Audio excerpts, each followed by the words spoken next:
Hello दोस्तों, agree career point जॉबनेट Jaipur में आपका स्वागत है। मैं कपिल चौधरी आपका सभी का स्वागत करता हूं। हमने पिछले वीडियो में 15 क्वेश्चनों की चर्चा की है। आगे हम चर्चा कर रहे हैं 16 क्वेश्चन की। भारत में सरसों व बाजरा उत्पादन में अग्रणी राज्य कौन सा है? ऑप्शन फर्स्ट है पंजाब, सेकंड है राजस्थान, थर्ड है गुजरात और चौथा है उत्तर प्रदेश। तो इसका राइट आंसर होगा राजस्थान। राजस्थान में सर्वाधिक ज़्यादा बाजरा और सरसों का उत्पादन किया जाता है। नेक्स्ट क्वेश्चन की मैं बात करता हूँ। नेक्स्ट क्वेश्चन है गेहूं की प्रोटीन को क्या कहते हैं? गेहूं की प्रोटीन को क्या कहते हैं? ओराइजिन, जीन, ग्लूटिन या होर्डिन? तो इसकी प्रोटीन को कहते हैं ग्लूटिन। इसके साथ साथ हम बात करते हैं कि ओराइजिन की प्रोटीन किसे कहते हैं? तो ये है धान की प्रोटीन को ओराइजिन कहते हैं। जीन होती है वो मक्का की प्रोटीन को कहते हैं। इसके बाद में होर्डिन है वो है जो कि प्रोटीन को कहते हैं। इसके बाद में हम नेक्स्ट क्वेश्चन की चर्चा करते हैं। नेक्स्ट क्वेश्चन है 18वां क्वेश्चन की कौन से खाद्यान्न फसलों में सर्वाधिक वसा पाई जाती है? तो गाइस यहाँ पे वर्षा लिखी हुई है, इससे वर्षा कर लीजिए आप। ये तो टाइपिंग में मिस्टेक है। ओके, तो इसके बाद में ऑप्शन इसमें फर्स्ट है बाजरा, धान, गेहूँ, जौ। तो इसका राइट आंसर क्या होगा? बाजरा होगा। इसके बाद में नेक्स्ट क्वेश्चन की बात करते हैं। नेक्स्ट क्वेश्चन है मधुमेह रोगियों के लिए कौन सी फसल का आटा लाभदायक रहता है? ऑप्शन फर्स्ट बाजरा, धान, गेहूँ, जौ। तो इसका राइट आंसर होगा जौ, क्योंकि जौ में होर्डिन नामक प्रोटीन पाई जाती है जो पाचन के लिए सहायता करती है और सुक्रोज को घटाने का कार्य करती है। नेक्स्ट क्वेश्चन की बात करते हैं। क्वेश्चन नंबर 20 कि गेहूँ में बोनेपन का जीन कौन सा है? तो गेहूँ में बोनेपन का जीन ऑप्शन है ओपेक2, नोरेंटेन, डीजीवू जीन और उज्जीन। तो इसमें बात करते हैं तो इसका राइट आंसर तो नोरेंटेन होगा। जबकि हम बात कर लें कि जो ओपेक2 है वो किसका है? ओपेक2 है मक्का का है और डीजीयू जीन है ये धान का है बोनेपन का जीन, और उज्जीन है ये जौ का है। ये इंपॉर्टेंट में आप लीजिए, WMO में क्वेश्चन आया हुआ है तो आप ध्यान में रखें इसे। नेक्स्ट क्वेश्चन की बात करता हूँ मैं। नेक्स्ट क्वेश्चन है कि मूंगफली में तेल की मात्रा कितने प्रतिशत होती है? तो आपके सामने ऑप्शन है 45 से 50, 33 से 39, 40 से 42 और 46 से 52। तो इसका राइट आंसर पहला हो जाएगा 45 से 50। ओके, नेक्स्ट क्वेश्चन की बात करता हूँ कि सरसों सोयाबीन में प्रोटीन एवं तेल का क्रमशः मात्रा पाई जाती है। तो आपको पहले बता दूं कि प्रोटीन और तेल ये दो इसमें बार बार पूछे गए हैं, और आप कोई सा भी पेपर उठा के देखोगे तो उसमें लगभग ये क्वेश्चन मिल ही जाता है। तो इसमें आप आज आपका इसका मैं डाउट क्लियर कर देता हूँ। तो डाउट कैसे क्लियर करना है? तो इसमें पहले आपको ये है कि प्रोटीन पूछिए। हमेशा देखो प्रोटीन होती है थोड़ी बड़ी, तो प्रोटीन बड़ी होती है लिखे हुए शब्दों में भी बड़ी होती है, तो इसका मतलब ये 40 के लगभग होगी। तेल होता है छोटा, तो इसका मतलब होता है ये 20% के आसपास होगा। तो अब आप ऑप्शन देख लें कौन सा है। पहला है 50 से 20, तो ये रॉन्ग आंसर है। दूसरा है 42 से 20, तो ये राइट आंसर हो सकता है। लेकिन 20 से 42 ये भी राइट आंसर हो सकता है, और ये 26 से 45 ये तो रॉन्ग होगा। तो हमने दो ऑप्शनों को चॉइस कर लिया। तो अब हमें क्या करना है? हमें ये देखना है इसमें देखो प्रोटीन कितनी है, 40 है, और तेल की मात्रा 20 है। तो ये क्रमश से कौन सा राइट होगा? ये होगा ना, दूसरा वाला। तो ये तीसरा रॉन्ग हो जाएगा। तो आप समझ गए होंगे कि हमें बिल्कुल एनालिसिस करनी है कि क्या कैसे होगा ये। अगर पूछ ले कि तेल और प्रोटीन एक्सचेंज हो जाता तो इसमें ऑप्शन राइट आंसर तीसरा हो जाता। नेक्स्ट क्वेश्चन की बात करता हूँ मैं। नेक्स्ट क्वेश्चन है कि सरसों में तेल की मात्रा कितने प्रतिशत होती है? तो सरसों में तेल की मात्रा कितने प्रतिशत होती है? ऑप्शन 25, 33, 16 और 53। तो इसमें राइट आंसर कौन सा होगा? राइट आंसर सेकंड है, 33% मात्रा पाई जाती है। नेक्स्ट क्वेश्चन की बात करता हूँ कि एरोइंग निम्न में से किस फसल से संबंधित है? तो एरोइंग का मतलब मैं आपको पहले बता दूँ। एरोइंग ये एक जो होती है ना, ये सबसे पहला इसमें राइट ऑप्शन होगा। गन्ने के फूल आने की प्रक्रिया होती है, उससे ही कहते हैं। तो जो गन्ने का पुष्प होता है, जो गन्ने का फूल बनता है, तो उस फूल को ही क्या कहते हैं? हम फूल को एरो कहते हैं और फूल आने की क्रिया को क्या कहते हैं, या फूल आते समय होते हैं तो उसे फूल एरोइंग कहा जाता है। तो समझ गए होंगे। और गेहूँ में कले निकलते हैं, इनसे ये नाता नहीं रखता है। नेक्स्ट क्वेश्चन की बात करता हूँ कि मक्का में नर पुष्पक्रम को क्या कहते हैं। तो मक्का में नर पुष्पक्रम को क्या कहते हैं, एरो कहते हैं, पेनिकल कहते हैं, स्पायर कहते हैं, या टेसल कहते हैं। तो इसका आंसर तो होगा, फोर्थ आंसर होगा इसका टेसल। तो अब आपको मैं बता दूं, ये तो आपने सही बता दिया। अब ये पूछा है नर पुष्प को, नर पुष्प को तो टेसल कहते हैं। अगर मादा पुष्प पूछ ले तो मादा पुष्प क्या होगी, आप मुझे कमेंट में ज़रूर बताएं कि मादा पुष्प को क्या कहते हैं, अन्ना तो मैं अगले वीडियो में ज़रूर बताऊँगा कि मादा पुष्प को क्या कहा जाता है। और एरो हमने पढ़ लिया है कि गन्ने का पुष्प कर्म को एरो कहते हैं, जबकि पेनिकल है ये धान का है, और जो स्पाइकल है ये गेहूं का है। ओके, नेक्स्ट क्वेश्चन की बात करते हैं। तो कुशीपेरी कोष्टक में सरसों फसलों में फल के प्रकार को क्या कहते हैं, फल के प्रकार को क्या कहते हैं, पोड कहते हैं, कैप्सूल कहते हैं, सिलिकुला कहते हैं, या पेपो कहते हैं। तो इसका राइट आंसर होगा सिलिकुला। ओके, और कोई डाउट हो तो मुझे कमेंट कर सकते हैं, और वीडियो अच्छा लगा है तो लाइक ज़रूर करें। इसके बाद नेक्स्ट क्वेश्चन की बात करते हैं कि कद्दू वर्गीय ये या कुकुरबिटेसी सब्जियों के फलों को क्या कहा जाता है। तो क्या कहा जाता है, पेपो, कैप्सूल, या सिलिकुला, या पॉड। तो हमने ये तो पढ़ लिया कि भाई सिलिकुला तो हमने पढ़ लिया कि ये तो सरसों या कुशीपेरी फलों को कहते हैं। तो अब बचे ऑप्शन 3। तो बता दूँ, पॉड है जो दलहनी फसलों के लिए यूज में लिया जाता है, और तो ये भी नहीं होगा। कैप्सूल है ये भी नहीं होगा, क्योंकि ये किस में लिया जाता है, और आंवला और भिंडी में। ओके, तो ऑप्शन फर्स्ट है, तो ऑप्शन फर्स्ट राइट है, तो इसका आंसर पहला राइट हो जाएगा।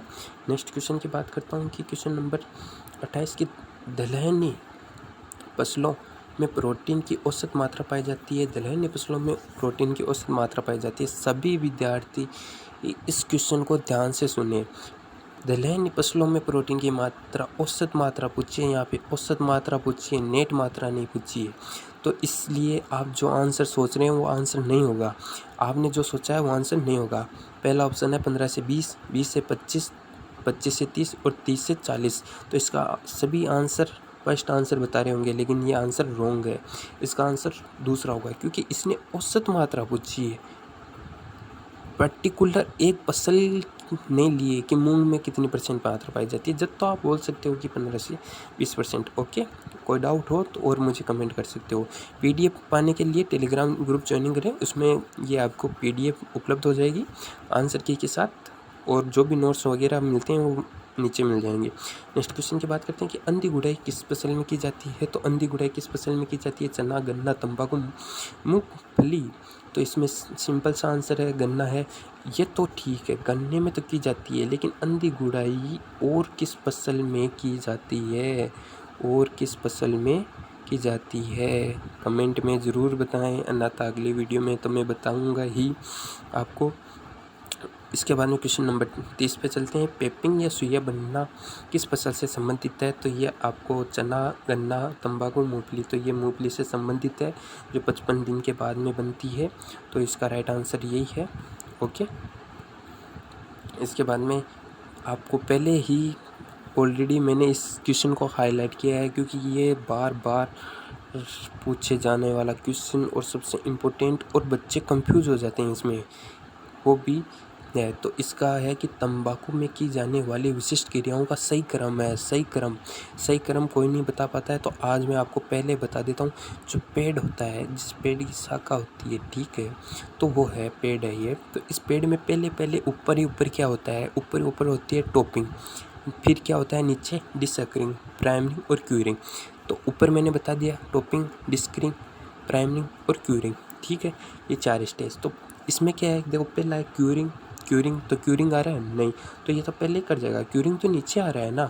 इसके बाद में प्राइमरिंग बाय सेकंड पे आता है, तो ये भी हो जाएगा, तीसरा ऑप्शन राइट हो जाएगा ना।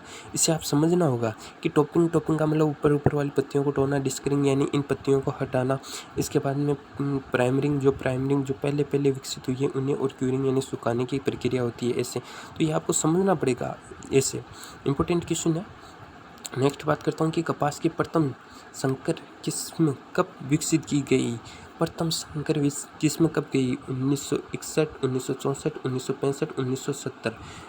कौन सा राइट आंसर होगा? और ये भी बताना है कि कौन सी किस्म थी, तो कमेंट कर सकते हो आप। तो इसका राइट आंसर क्या होगा? 1970 होगा, ऑप्शन नंबर 4। और H4 किस्म खोजी गई थी जो कपास की प्रथम संक्रमित किस्म है, और कब खोजी गई? 1970 में। तो इसे आप लिंक करके याद कर सकते हो। क्वेश्चन नंबर है 33 कि मक्का की प्रथम संकर किस्म कौन सी थी? मक्का की प्रथम संकर किस्म कौन थी? रंजीत थी, संगम थी, गंगा थी, या दक्कन 103 थी? तो इसका राइट आंसर तीसरा ऑप्शन है, गंगा पष्ट। इसी के बाद में नेक्स्ट क्वेश्चन की बात करते हैं कि सरसों की जैव प्रौद्योगिकी से विकसित प्रथम किस्म कौन सी थी? पूसा जय किसान है, पूसा गोल्ड है, वरुणा है, आशीर्वाद है। अब ये बात बता दूँ, ये सभी किस्में किसकी है? सरसों की है। ये सभी किस्में सरसों की है। तो सरसों की किस्में हैं ये तो हमने देख लिया, लेकिन इनमें से जो जैव प्रौद्योगिकी के द्वारा तैयार किस्म कौन सी है? वो है पूसा जय किसान है, जिसके खोज वीजी पटेल है, इन्होंने इसकी खोज की थी। नेक्स्ट क्वेश्चन की बात करते हैं। क्वेश्चन नंबर 35 की रेटून या पेडी किससे संबंधित है? पेडी की फसल यानी कि एक फसल है, एक फसल है, इसे यहाँ से काट दिया जाए और ये काटने के बाद फिर से हरी भरी हो जाए, यहीं से फिर से हरी भरी हो जाए, यानी इसका दूसरा चरण वापस ऐसे पौधा तैयार हो जाए, यानी एक फसल से बार बार फसल लेना, तो इसे क्या कहते हैं? पेडी या रेटूनिंग कहते हैं। तो ये किस्म की जाती है चने में, गन्ना में, तंबाकू में या मूंगफली में? तो ये की जाती है गन्ना में, क्योंकि गन्ने का पौधा होता है, उसे काट दिया जाता है तो ये फिर से वापस हरा भरा हो जाता है। ओके, इसके बाद में नेक्स्ट क्वेश्चन की बात करते हैं। क्वेश्चन नंबर 36 की बाजरे की प्रथम संकर किस्म का नाम बताइए। तो बाजरे की प्रथम संकर किस्म का नाम क्या होगा? तो पहली है BH फर्स्ट H4। तो H4 तो हो ही नहीं सकती, H4 तो हमने पढ़ लिया है, H4 तो कपास की है, 1970 में खोजी गई थी। इसके बाद में RH, B पता नहीं, CSH पेस्ट, तो ये भी पता नहीं। तो इसका राइट आंसर आपको मैं बता दूं, इसका पेस्ट ऑप्शन ही होगा BH पेस्ट इसकी संक्रमित किस्म है बाजरे की। नेक्स्ट क्वेश्चन की मैं बात करता हूँ। क्वेश्चन नंबर 37 है, ओटाई या जीनिंग किस फसल से संबंधित है? ओटाई या जीनिंग किस फसल से संबंधित है? सोयाबीन से, कपास से, गन्ना से या आलू से? तो इसका राइट आंसर क्या होगा? ओटाई किसमें की जाती है? कपास में। कपास है ओटाई, समझना। ओटाई का इसका है डोडे को और कपास को अलग अलग करने की प्रक्रिया को ओटाई कहते हैं। इसके बाद क्वेश्चन नंबर 38 भारत में धान की प्रथम जादुई किस्म कौन सी है? भारत में धान की प्रथम जादुई किस्म कौन सी है? तो इसमें आप सब राइट आंसर कौन सा होगा? जया होगा, रत्ना होगी, या माई सुगंधा हो गया, या IR8 होगी? सभी ऑप्शन लगाओ। IR8 गलत है भाई, गलत तो गलत होता है। ये किसकी है? ये विश्व की जादुई की धान की किस्म है, विश्व की। जबकि भारत की कौन सी है? भारत की है जय जवान जय किसान का नारा है ना, तो हमारे जय ही है भाई। इसके बाद में सेकंड लास्ट क्वेश्चन पे चलते हूँ कि मूंगफली में सेलिंग प्रतिशत कितनी होती है? तो आपके पहला ऑप्शन है 33, 66, 99, 133। तो इसका राइट आंसर होगा 66% होती है, 66% होती है। और कोई डाउट हो तो कमेंट कर सकते हो। लास्ट क्वेश्चन है कि धान का परीक्षण भार कितना होता है? धान का परीक्षण भार कितना होता है? तो धान का परीक्षण भार कितना होता है? धान का परीक्षण भार 21 होता है, 25 होता है, 40 होता है, या 200 होता है? तो इसका राइट आंसर होगा 25। अगर ये तो ठीक है, ये तो मैंने बता दिया। अब अगर पूछ ले धान, तो ओके, धान का तो हमने देख लिया। अब अगर पूछ ले कि बासमती चावल का परीक्षण भार कितना होगा, तो आप कंफ्यूज हो गए। तो इसका चावल का है, वो है 21 ग्राम। 21 ग्राम किसका है? बासमती का। और 25 ग्राम किसका है? धान का। तो याद रखने की बात है। इसी के साथ हमारे 40 क्वेश्चन पूरे हुए। अगर किसी भी विद्यार्थी को एग्री कैरियर पॉइंट जॉबनेट जयपुर में एडमिशन चाहिए तो हमारे से संपर्क करें। हमारा टेलीग्राम ग्रुप की हमारे लिंक है, और इसमें जाके आप पढ़ सकते हो। इंस्टा की लिंक है, आप वहाँ पे फॉलो कर सकते हो। वहाँ पे अच्छे क्वेश्चनों की और डायग्राम से हम समझा सकते हैं। इसके बाद में यूट्यूब चैनल है ये, और कोई डाउट हो तो ईमेल करें। और वीडियो अच्छा लगे